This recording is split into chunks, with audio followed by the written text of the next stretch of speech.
हमारे हाथ में दिया। पहला सुख निरोगी काया। हजारों साल पहले बनी होगी कहावत और लाखों साल बाद भी ये चरितार्थ रहेगी। तो प्लीज थोड़ा सा उसके ऊपर में ध्यान रखिएगा। तो ये 4 एरियाज हैं जिस पे आप थोड़ा सा ध्यान रखेंगे तो अच्छा रहेगा। और अब मैं ये सोच रहा हूँ मैं अपनी प्रेजेंटेशन खोलूं, आपके सामने नहीं खोलूं, लेकिन फिर भी मैं खोल ही लेता हूँ। अभी आशीष जी बता रहे थे कि मैं इस पे अच्छा बोलता हूँ, गोल सेटिंग के ऊपर में अजीत जी ने भी शायद ऐसा कुछ कोट किया था। तो certification make the people responsible, मैं खोल लेता हूँ वो सर्टिफिकेशन की वजह से। तो देखिए, आरसीएम बिजनेस के विजन की अगर हम बातचीत करें तो आरसीएम बिजनेस की हमारी 6 ताकतें हैं। देखिए, 2-3 चीजें बहुत अच्छी हैं सर हमारे साथ में। पहली चीज हमारे साथ में अच्छी ये है कि हम सही इंडस्ट्री में हैं। सही इंडस्ट्री मतलब डायरेक्ट सेलिंग इंडस्ट्री। हिंदुस्तान की सबसे तेजी से उभरने वाली कोई इंडस्ट्री है तो वो डायरेक्ट सेलिंग इंडस्ट्री है। वर्ल्ड को अगर हम लोग मतलब डायरेक्ट सेलिंग के वर्ल्ड के डाटाज को अगर हम देखते हैं, दुनिया के आंकड़ों को देखते हैं और जब हिंदुस्तान से कंपैरिजन हम लोग करते हैं तो हम ये पाते हैं पिछले 3 सालों में हिंदुस्तान का जो सीएजीआर है, कंपाउंड एनुअल ग्रोथ, 16.1% रहा है। पिछले 3 साल का CAGR Indian direct selling industry का 16.1% रहा है। वर्ल्ड WFDS से, world federation direct selling association के आंकड़ों के अनुसार ये रहा है। और मैंने थोड़ा सा एक रिसर्च किया, एक हम लोग वेबिनार सीरीज चलाते हैं A to Z of direct selling, और उसके जितने भी हमारे प्रोग्राम हैं वो बहुत जल्द का मतलब ये है कि इस महीने के लास्ट तक आपको हमारी CWSU एकेडमी वेबसाइट पे आपको मिलेंगे। तो जब वो चालू हो जाएगी तो उस पर आपको वो टॉपिक मिलेगा, a vision of direct selling के नाम से टॉपिक मिलेगा। उस टॉपिक में जब आप जाके देखेंगे तो वहां पे मैंने बहुत डिटेल में डाटाज में बातचीत की थी। वहां का एक डाटा मैं आपके साथ में शेयर करना चाहता हूँ। वर्ल्ड फेडरेशन डायरेक्ट सेलिंग के जो डाटा थे, उन डाटा में पूरी दुनिया की डायरेक्ट सेलिंग कंपनी और डायरेक्ट सेलिंग के जो देश हैं उनका टर्नओवर कितना है वो दिखाया हुआ था, और साथ में 3 साल का सीएजीआर दिखाया हुआ है। तो मैंने थोड़ा सा उस पर मेहनत किया, और मेहनत ये किया कि जितना 3 साल का सीएजीआर था उस सीएजीआर के आधार पे मैंने आगे ये देखा कि आने वाले समय में कौन सा देश सबसे ज्यादा टर्नओवर करेगा, क्योंकि सिचुएशन बदलती रहती है। आज जो देश नंबर 1 पे है हमेशा वो नंबर 1 पे नहीं रहेगा। आज सबसे नंबर 1 पे कौन है डायरेक्ट सेलिंग में? अमेरिका है। कितना टर्नओवर है? $35,000 मिलियन पिछले साल का। मतलब टोटल जो इंडस्ट्री का टर्नओवर था वो $1,80,000 मिलियन के लगभग था। उसमें से अकेला अमेरिका 35,000 पे बैठा है। हिंदुस्तान का कितना था? मात्र $2,477 मिलियन। अमेरिका के मुकाबले बहुत कम। लेकिन क्या मैं ये मान लूं इससे कि हमें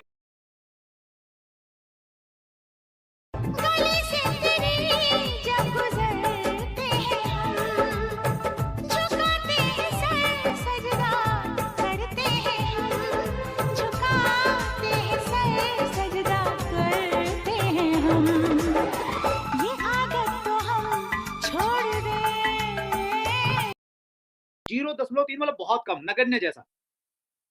चाइना का जितना था मैंने चाइना का ले लिया, इंग्लैंड का जितना था इंग्लैंड का लिया, ऑस्ट्रेलिया का लिया, और मैंने कैलकुलेट करना स्टार्ट किया। और 2037 आते आते, इंपॉर्टेंट फिगर मैं बता रहा हूं, मैं अगर एज इट इज मान लूं, सीएजीआर को मान लूं, मैं ये मानूं कि बस इसी के आधार पे चीजें चलने वाली हैं 3 साल के सीएजीआर पे, तो 2037 वो साल होगा जब पूरी दुनिया में सबसे ज्यादा टर्नओवर किसी देश का होगा तो वो हमारे हिंदुस्तान का होगा। सारे जहां से अच्छा हिंदुस्तान हमारा हमारा, सारे जहां से अच्छा। तो हम ये और ज्यादा अच्छे तरीके से गा पाएंगे 2037 में, जब हम डायरेक्ट सेलिंग में भी दुनिया के सिरताज बन जाएंगे। राइट? तो इसका मतलब क्या है सर? इसका मतलब ये है कि हम लोग जिस इंडस्ट्री में आ गए ना, हमारे अच्छे कर्म रहे होंगे, उसकी वजह से हम सही इंडस्ट्री में आ गए। सही इंडस्ट्री में आने से भी ज्यादा इंपॉर्टेंट ये है कि हम लोग सही कंपनी में आ गए, वो बहुत ही मायने रखता है। सही कंपनी में क्यों आ गए, आरसीएम सही क्यों है, उसके 6 मैंने पैरामीटर डिसाइड किए हुए हैं अपने बुद्धि के अनुसार, और जो मैंने सीखा है डायरेक्ट सेलिंग इंडस्ट्री से। रीजनेबल और क्वालिटी प्रोडक्ट्स हैं हमारे। दूसरी हमारी क्वालिटी, हमारा इंफ्रास्ट्रक्चर बहुत बड़ा है, डिपोज हैं, अपने खुद के मैन्युफैक्चरिंग प्लांट्स हैं। तीसरा जो हमारा है वो हमारे विजनरी फाउंडर टीसी छावड़ा, जिसका कोई कंपैरिजन नहीं है किसी के साथ में भी। चौथा जो है हमारा कंपनी का एक्सपीरियंस है ट्रेडिशनल मार्केटिंग का और नेटवर्किंग का। पांचवी हमारा मार्केटिंग प्लान बेहद शानदार है, डुप्लीकेबल है, यूनिक है, गाइडलाइन को फॉलो करने वाला प्लान है। और छठी हमारी ताकत है, हमारे पास में एक डेडिकेटेड एजुकेशन सिस्टम है जिसका नाम है यूईएस, यूनिक एजुकेशन सिस्टम। सो ये जो 6 चीजें हैं, ये 6 चीजें हमें दुनिया में बेहतर बनाती हैं, हिंदुस्तान की डायरेक्ट सेलिंग इंडस्ट्री में हमें सबसे अलग खड़ा कर देती हैं। और इसीलिए एक कहावत बनी है, नॉर्थ और साउथ, ईस्ट और west, RCM is the best. RCM is the best क्यों है? Because we have these 6 parameters. ये वो 6 पैमाने हैं जो आरसीएम को हिंदुस्तान में बेस्ट कंपनी बनाते हैं। और आप आरसीएम में अगर डायमंड बनना चाहते हैं, अब जैसा मैंने बताया, मेरी तो इच्छा यही है कि मैं लोगों को उस लेवल तक ले जाने में कंट्रीब्यूट कर पाऊं। 1% कर पाऊं या 10% कर पाऊं, सॉरी, वो अलग बात है, लेकिन मैं कंट्रीब्यूट करना चाहता हूं। और अगर आपने डायमंड जाना है तो उसके लिए आपको क्या करना पड़ेगा सर? सिस्टम के साथ में काम करना पड़ेगा। हमारा एजुकेशन सिस्टम है जिसमें हमने 6 बेसिक आपको बताए हैं, 8 कोर स्टेप बताए हैं, कार्डिनल रूल बताए हैं, आपको उस पर काम करना पड़ेगा। और 8 कोर स्टेप का जो पहला कोर स्टेप है वो है सेट योर गोल। क्या है sir? Set your goal. This is first core step of 8 core steps. अब गोल सेट क्या है? गोल सेट जो है ना, ये एक स्किल है, ये भी एक कौशल है। जैसे मैं कह रहा था ना कि आपने कुछ एरिया चूज करने पड़ेंगे और उसमें अपने आप को अच्छा करना पड़ेगा। तो गोल सेटिंग भी एक स्किल है, कला है। अगर आप अपने लक्ष्यों को समय पे पूरा नहीं कर पा रहे हैं तो कहीं ना कहीं आपके अंदर इस कला की कमी है। और बलवान दीक्षित जी ने जैसा बताया था कि लक्ष्य किताब के ऊपर में हम लोग काम कर रहे हैं, तो लक्ष्य बेहतरीन किताब है, मेरी फेवरेट बुक्स में से एक है, मेरे हाथ में अभी, मैं भी इसको पढ़ रहा हूँ। और बिल्कुल, मैं जब इसको पढ़ता हूँ ना तो मैं ये सोचता हूँ कि मैं इसका कौन से पेज तो छोड़ूं और कहाँ मैं लिखूं। वो पूरा का पूरा मेरा है ना, वो हाइलाइटर से हाईलाइट हो जाता है। एक एक इसका जो शब्द है, एक एक लाइन जो है वो इतनी इंपॉर्टेंट लगती है कि उसको बिल्कुल लिखा जाए पूरी तरह से। तो बहुत इंपॉर्टेंट किताब है। तो ये किताब आपकी गोल सेटिंग के स्किल्स को एनहांस कर सकती है, स्किल है जिसे हम सब लोग सीख सकते हैं।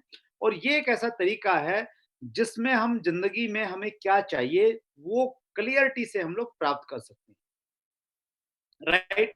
जितनी बड़ी बड़ी ऑर्गेनाइजेशन है, प्लेयर्स हैं, सक्सेसफुल लोग हैं, वो अपने सपनों तक इसलिए पहुंच गए हैं क्योंकि उन्होंने गोल सेटिंग की टेक्निक को कहीं ना कहीं सीख लिया था, जाने अनजाने में उस पर काम हुआ और वो अपने सपनों तक पहुंच गए हैं।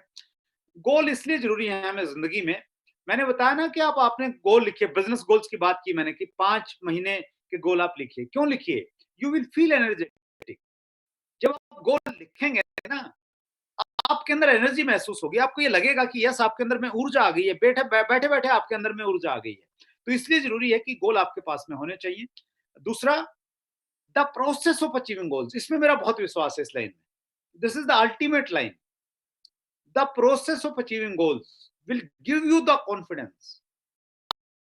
जो गोल सेट करके अचीव करने का प्रोसेस है, ये आपके अंदर कॉन्फिडेंस को बिल्ड करेगा and belief in yourself that you can achieve higher goal. और आपका जो बिलीफ लेवल है, उस बिलीफ लेवल को बढ़ाएगा कि आप और बड़े गोल को अचीव कर सकते हैं। तो इसलिए छोटे छोटे गोल सेट करना और उनको अचीव करना हम सबके लिए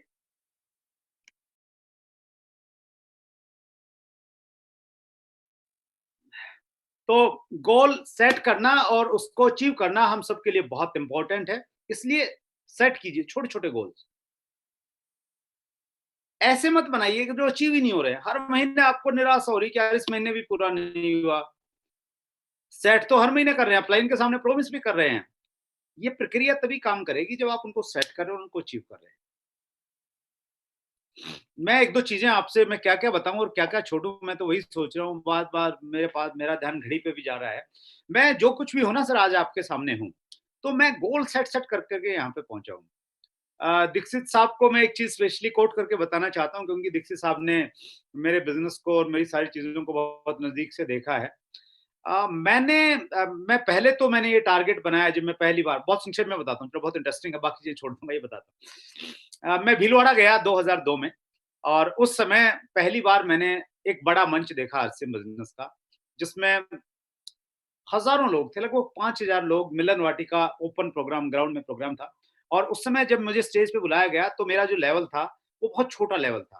मतलब छोटा लेवल का मतलब ये हुआ कि सैकड़ों लोग शायद उस लेवल पे रहे होंगे, तो मेरी कहीं कोई है ना इज़्ज़त नहीं मिली मुझे। और मुझे लगा कि यार मेरे तो मतलब कोई इज़्ज़त ही नहीं है, कोई कदर ही नहीं करता।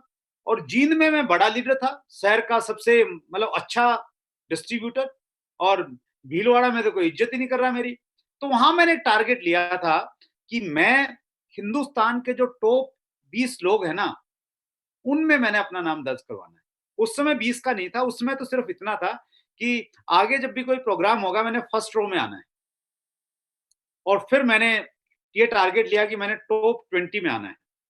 और टॉप 20 में जब मैं आ गया, फिर मैंने टारगेट लिया मैंने टॉप 10 में जाना है। और टॉप 10 में जाने के बाद फिर मैंने टारगेट लिया कि मैंने डायमंड बनना है। तो ये जो मैंने गोल सेट किए ना सर, ये हर गोल को सेट करके अचीव करने ने मेरे कॉन्फिडेंस को इतना बढ़ा दिया कि मुझे लगा कि yes, I can become diamond. और यहाँ एक चीज और कह रहा हूं मैं, और लगभग उसी दौरान एक और मैंने टारगेट सेट किया। पता नहीं कहां से मेरे दिमाग में आया कि मैंने कंपनी का जो टोटल टर्नओवर होता है ना, उस टर्नओवर में मेरे ग्रुप का टर्नओवर कितना है वो मैंने एक बार देखना है।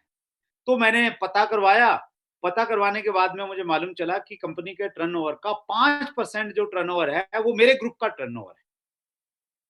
मैंने एक लक्ष्य बनाया वहां पे कि कंपनी के टोटल टर्नओवर का 10% टर्नओवर मैंने करना है। अब बड़ा टारगेट था लेकिन सेट कर लिया। और जो हमारे यहाँ पे सेट हो जाता है तो कहीं ना कहीं प्रकृति आपको हेल्प करती है, और मैं 10% पे पहुंच गया। फिर मुझे लगा कि यार ये चीज तो काम करती है, चलो 15% का बनाते हैं। 15% पे पहुंच गया, 20% पे पहुंच गया। और बहुत दिनों तक बहुत मेहनत किया। मेरा एक लक्ष्य था कि यार पास मार्क्स लेने हैं।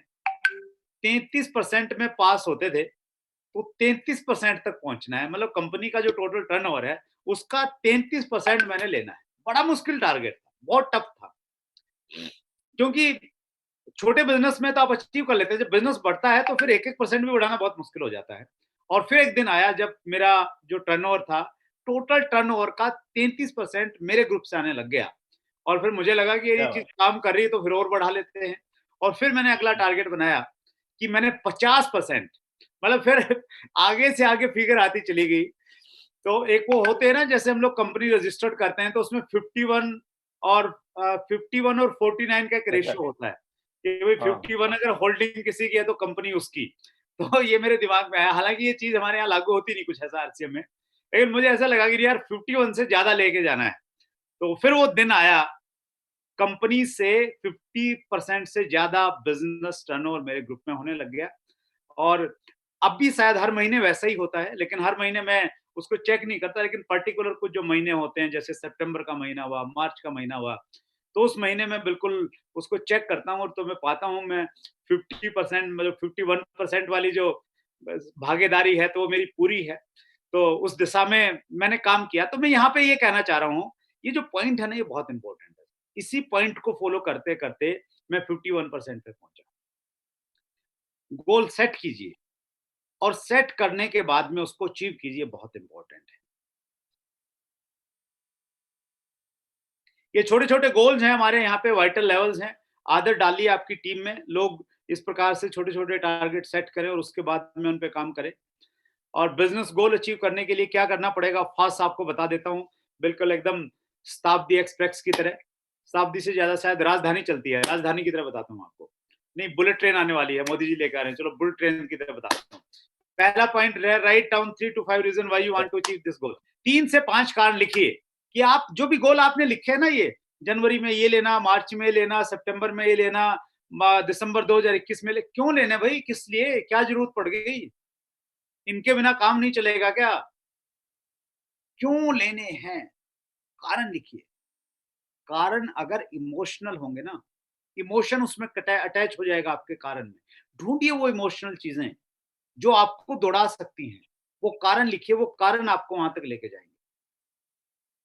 बर्निंग डिजायर, आपके अंदर आग होनी चाहिए। किसी भी कीमत पे मैंने इसको पूरा करना है।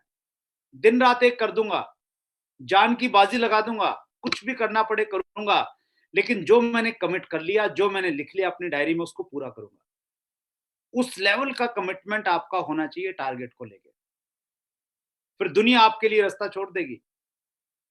माउंटेन माउंटेन मैन मांझी ने पहाड़ को तोड़ दिया था, पहाड़ ने रास्ता दे दिया कि यस, हर कोई भी काम मुश्किल नहीं है। वो बर्निंग डिजायर चाहिए। विजुअलाइज योर गोल, तीसरा पॉइंट है, उसको विजुअलाइज कीजिए। मैंने कहा था ना ट्रिपल सी में जो पांचवा सी था ना, कॉन्फिडेंस, वो बहुत इंपॉर्टेंट है। जब आप अपने गोल को विजुअलाइज करेंगे तो वो आपके कॉन्फिडेंस की निशानी है कि यस, आप इसको पूरा कर सकते हैं। उसको विजुअलाइज करते रहिए। Share your goal with upline downline, ये वही कमिटमेंट वाली बात है। उसको शेयर कीजिए कि भाई ये मैंने प्राप्त करना चाहता हूं। और पांचवा और अंतिम बहुत इंपॉर्टेंट पॉइंट है, सेट प्रायोरिटीज, प्राथमिकताएं तय कीजिए। आप जिंदगी में 10 काम एक साथ में करेंगे ना, शायद नहीं कर पाएंगे। एक काम पे पूरी ताकत लगा देंगे तो चमत्कार कर सकते हैं। सचिन तेंदुलकर अगर 10 गेम खेलता एक साथ में, कुछ नहीं कर सकता था। पूरी जिंदगी क्रिकेट पे लगा दी, इंडिया का नहीं दुनिया का महान बल्लेबाज बन गया। एपीजे कलाम साहब तमिलनाडु में रामेश्वरम, बिल्कुल छोटी सी जगह, वहां पे पैदा हुए। तमिल जानते थे जहां जब पैदा हुए, कुछ नहीं जानते थे, पूरी जिंदगी लगा दी एक फोकस होके, और जब इस दुनिया से गए, आधे हिंदुस्तान को रुला के गए हैं। इतने इमोशनल थे लोग एपीजे कलाम को लेके। मुझे अच्छे से याद है जिस दिन एपीजे कलाम की डेथ हुई, मैं घर पे आया, मेरी बेटी तन्वी रो रही थी। जब उसने दरवाजा खोला, मैं डर गया। मैंने कहा पता नहीं क्या हो गया। मैंने कहा क्या हुआ? बोली पापा, कलाम सर नहीं रहे। मतलब इतने इमोशनल बच्चे, एक आदमी जो हमारी भाषा नहीं जानता, हिंदी, हमारा कोई अटैचमेंट नहीं, हम जिंदगी में कभी जिससे नहीं मिले, उस आदमी ने देश के प्रति अपना जीवन लगा दिया, प्रायोरिटी सेट की। ये ऐसी प्रायोरिटी सेट की।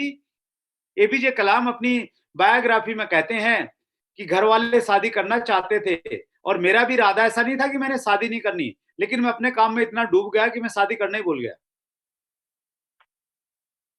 जब आप इतना प्रायोरिटी पे रखते हैं ना अपने काम को, तो फिर दुनिया आपको सलाम करती है। तो आरसीएम को भी आपको उस प्रायोरिटी पे लेके जाना पड़ेगा। और ये मैंने सबक सीखा अपनी एकेडमिक एजुकेशन से।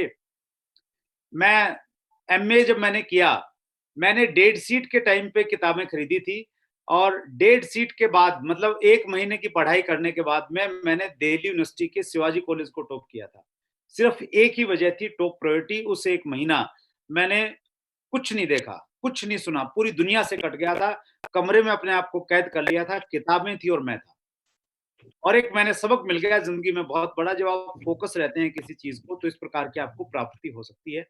और कोई भी टारगेट है, उसको अगर आपने अचीव करना है तो टीम के साथ में होगा। First out challenges in group and solve them.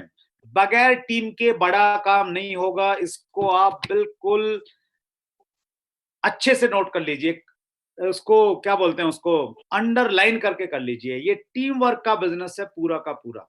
ऊपर से नीचे सब लोग मिलकर काम करेंगे तो बड़ी प्राप्ति होगी। रॉयल्टी शायद बगैर टीम वर्क के भी मिल जाए, टेक्निकल शायद बड़े टीम बगैर टीम के भी मिल जाए। बड़ा मुकाम अगर हासिल करना है वो बगैर टीम वर्क के नहीं होगा। इश्यूज रहते हैं, प्रॉब्लम्स रहती हैं, ईगोज रहते हैं। बीइंग ए लीडर उनको सोल्व करने का प्रयास कीजिए। First achieve your goals on paper. सबसे पहले आपके जो भी गोल्स हैं उनको पेपर के ऊपर में अचीव कीजिए। अपना लेग स्ट्रक्चर बनाइए, दोनों लेग बनाइए, उनमें से डेप्थ को ढूंढिए कि आपका डेप्थ पॉइंट कौन सा बनता है। नीचे से नीचे डेप्थ में बिजनेस डालिए कि भाई डेप्थ में मैंने एज्यूम किया कितना बिजनेस मेरा हो जाएगा, और फिर ऊपर जो ग्रुप है उसमें कितना किसकी सेकंड लेग से आएगा, तो उसको कैलकुलेट करके पहले अपने टारगेट को पेपर के ऊपर में अचीव करना शुरू कर दीजिए। मेक प्रॉपर प्लानिंग, पूरी एक कार्य योजना बनाइए कि इस टारगेट को पूरा करने के लिए कितनी होम मीटिंगें करनी पड़ेंगी, कितने यू नो डायमंड क्लब करने पड़ेंगे, वो सारी की सारी चीजें आपके प्लानिंग का पार्ट हैं। उसके बाद में ऑफर्स को हमेशा ध्यान में रखिए। ऑफर्स बताने का मेरे पास में टाइम नहीं है। बेहतरीन, मतलब 2021 तो ये साल ही तोहफों का साल हो गया है, ईयर ऑफ ऑफर्स। और टीसी सर मतलब इतना इतना जोश में है वो, इतना ज्यादा। हम ये मानते थे कि टीसी सर की कैलकुलेशन बहुत जोरदार रहती हैं, और वो जोरदार तो रहती हैं टीसी सर की कैलकुलेशन, और वो इतना सब कुछ इस बार देने पे आमदा है कि पूछिए मत। आपको एक के बाद एक ऑफर दे रहे हैं, एक के बाद एक चीज दे रहे हैं।